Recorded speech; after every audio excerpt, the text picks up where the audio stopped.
Hi ಎಲ್ರಿಗೂ ನಮಸ್ಕಾರ. ಎಲ್ಲ ಹೇಗಿದ್ದೀರಾ? ಲಾಸ್ಟ್ ಟೈಮ್ ನಾವು ನಮ್ಮ ಫ್ಯಾಮಿಲಿ ಜೊತೆ ಧರ್ಮಸ್ಥಳ ಹೋಗಿದ್ವಿ. ತುಂಬ ಚೆನ್ನಾಗಿತ್ತು ಎಕ್ಸ್ಪೀರಿಯೆನ್ಸು. ಸೊ ಧರ್ಮಸ್ಥಳ ಜೊತೆಗೆ ಕುಕ್ಕೆ ಸುಬ್ರಹ್ಮಣ್ಯ, ಹೊರನಾಡು ಎಲ್ಲ ಹೋಗಿದ್ವಿ. ಸೊ ಧರ್ಮಸ್ಥಳ ಹೋಗಬೇಕಾದ್ರೆ ಈ ಥರ ಒಂದು ರೋಡ್ ಸೈಡಲ್ಲಿ ಸೋಡಾ ಅಂಗಡಿಗಳು ತುಂಬ ಇದ್ದಾವೆ.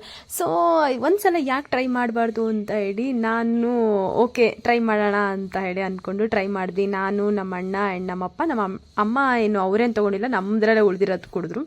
ಬಟ್ ತುಂಬ ಚೆನ್ನಾಗಿತ್ತು. ದಿ ಫಸ್ಟ್ ಟೈಮ್ ನಾನು ಲೈಫಲ್ಲಿ ಈ ಥರ ಎಲ್ಲ ಕುಡ್ದೇ ಇಲ್ಲ.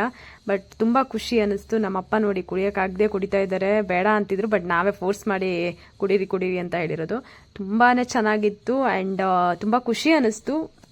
ಏನೋ ಒಂಥರ ರಿಲ್ಯಾಕ್ಸ್ ಆಗೋ ಥರ ಅನ್ನಿಸ್ತು. ತುಂಬ ಸುಸ್ತಾಗ್ತಾ ಇತ್ತು ನನಗೆ. ಬಟ್ ಇದನ್ನು ಕುಡಿದ್ಮೇಲಂತೂ ತುಂಬ ಖುಷಿ ಅನ್ನಿಸ್ತು and happy. Thank you very much.